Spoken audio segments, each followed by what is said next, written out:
Well, I'm back doing an oil change on a car. This is my own BMW. It's a BMW 420 diesel, 2 litre F36. Basically just changing the engine oil. So I'm going to go through it step by step, show you what you need to do, what tools you need and all that sort of stuff. So let's get into it. Right, first off, I'll show you the tools that are required. So you can see straight away if you've got the tools to do the job. I've got a ratchet here with a 17mm socket. That is for the sump nut underneath the car. Got an extension. Here is a 27mm socket for the oil filter housing, which is at the top of the engine. I will show you that in a moment. Flathead screwdriver, that's to undo the little panel that's underneath the car to get to the sump nut. A little pick tool to take off the O-ring off the old housing. Then over here we've got 6 litres of oil. I think it takes around 5.5 litres roughly. I know it's a little bit more than 5. We've also got a Bosch oil filter right there. I've got one of these. It's like a horse feed tub but a mini version, as you can see. Reason why I use this, it's soft and bendy, as you can see. So when it comes to pouring the oil out, you can bend it into a funnel and pour the old oil back into that. So that's what I use. And that's it. Got a rag.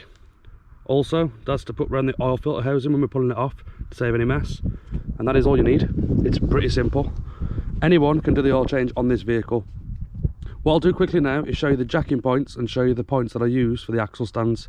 Then we'll get on with the oil change. Well, I've just shown you the tools that you need and all the stuff that you're going to require to do it. I'll show you the jacking points quickly and I'll also show you the axle stand points that I use. If you do use the jacking point and the axle stand points that I'm showing and something goes wrong, that is at your own risk. I'm just showing you what I personally use. I'm not saying that's the right way. I'm not saying there's a wrong way. You do how you feel is safe.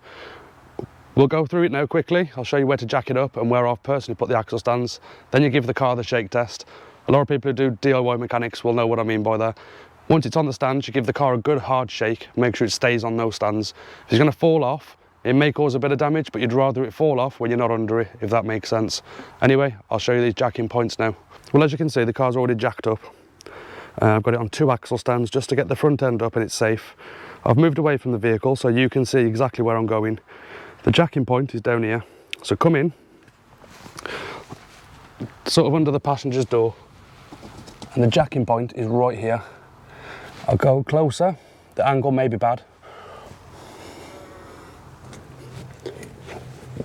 That's the jacking point right there. You've got one on the other side in exactly the same position, so that's where you jack it up. I'll show you the axle stand position now. This is coming under the front of the car. This is your lower arm right here.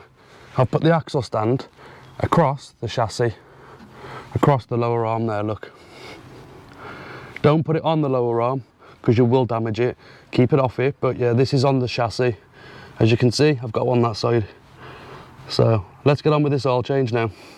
You need to come under the front of the car and right to the back of the engine. You've got this little square flap right here. As you can see, there's a little plastic screw. One side's big, one side's flat. Get a big flathead screwdriver, undo that, and there's a panel here which pops down, as you can see, right there. And there's the sump nut in the centre, right there. That's how it gives you access to it. It's a really, really good design by BMW, that is. Some cars you've got to remove the whole under tray, but this gives you a little access panel. So get the 17mm socket on there now, and we'll get it open. Make sure you have the right size. As you can see, that nut's in good condition. You want to keep it in good condition. Check for leaks. You can check the panel here. There's no oil leaks coming from that nut, so give that a good check as well. This shouldn't be too tight, and there we go. That's cracked the nut, so it's ready to come out. If you choose to, you can wear gloves doing this. If you watch my videos, you'll know I never wear gloves, and I probably should. But this is the only messy part, to be honest. What I'm doing, I'm pushing the nut back in while I unscrew it, and I'm going to wait for it to feel undone. Grab it and pull it out of the way. That's it now. So I'm going to grab it quick and move, just like that, and let that oil drain out.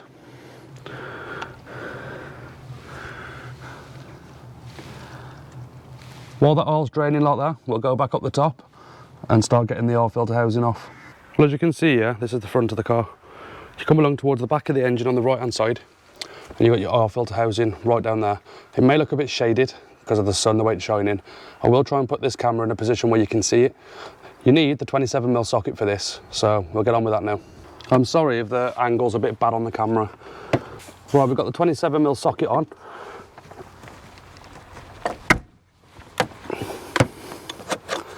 and that's loose. It's a bit of a tight one, this is, so it does take a while to remove it, and you can't add an extension on there either. As you can see, it's quite a slow one.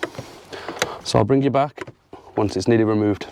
Once you've loosened it, get the knuckle, just like this. Hopefully you can see that, just so it's quicker to get it out. As you can see there, that's now loose, so that's ready to come out. What I'm going to do is place a rag around the outside of it before I lift it out, save any mess dripping anywhere. Right, changing this, what you want to do is pop it out.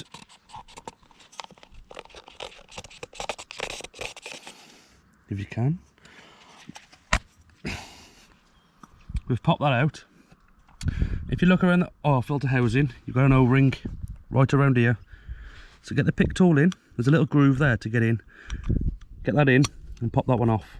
You don't have to use a pick tool, but it's a bit easier. So what we're going to do now is replace the O-ring. You want to put it on there like this, get it around as far as you can. You don't want to just push this down now, you need to sort of stretch it and pull it over. Just don't stretch it too far because you will break it. If you try and pull it down, you end up rolling it and twisting that seal. That's not what you want. Before you put this back into the vehicle, you want to put a bit of oil around this. There's no oil in here, like some, well, there is a little bit, but you want to spread some oil around that O-ring. We'll use some of the new oil. So that's that done. You want to do, push this back in firmly. That's it, that's in. It's a nice good click. There's a new O-ring already on that filter there, as you can see. It's already pre-installed, so you haven't got to worry about that. And that's it. This is ready to go back in. Like I was saying, I've got some oil in this tub here. Spread a bit of oil around the O-ring at the top. Spread some oil around the O-ring at the bottom. All the way around. What that does is prevents this getting pinched. Stops it being dry, because when you put it back in, it can get stuck. And it'll pinch it and it'll break it. So this just gives it a bit of lubrication for when you put it back in. When you put this back in, torque it up to 25 Newton meters. If you haven't got a torque wrench, put it back in. As this seats on the surface, give it a quarter of a turn. That is all you need. It does not need to be tight. You'll end up breaking the housing. Obviously, if you can torque it up, you are better. It does tell you on the top there, 25 Newton meters. Let's get this reinstalled. I want to show you this quickly. That little nib on the end does have to go back in a certain way into the hot oil filter housing. What I'm going to do is shine the torch down there and try and give you a view with the camera so you can see exactly what I mean. At the back of that housing, you've got a tiny little hole. It needs to go into there. And that's the oil filter housing reseated. It is a bit of a nightmare with that filter to get it lined up. Take your time and you will get it. Let's get down the bottom and return the sump nut. You'll see in a lot of my videos I've replaced this sump nut. I haven't in this video. The reason why, the oil filter comes with a brand spanking new crush washer right there. So if you get a crush washer, you're totally fine as long as the head of that bolt is tidy, which this is. If the head's chewed up or it doesn't come with a crush washer like that, order a new sump nut. They're only about £1.50 to £2 and it's easy. Job done. Brand spanking new, no leaks. So that's it. We'll get this refitted now. I'm just taking the car off the stands now. Now that sump nut's back in so we can fill up the new oil. Right, we're going to get under now and get that axe stand out. Make sure you stay away from the wheel and any bits just in case it falls. Go around it.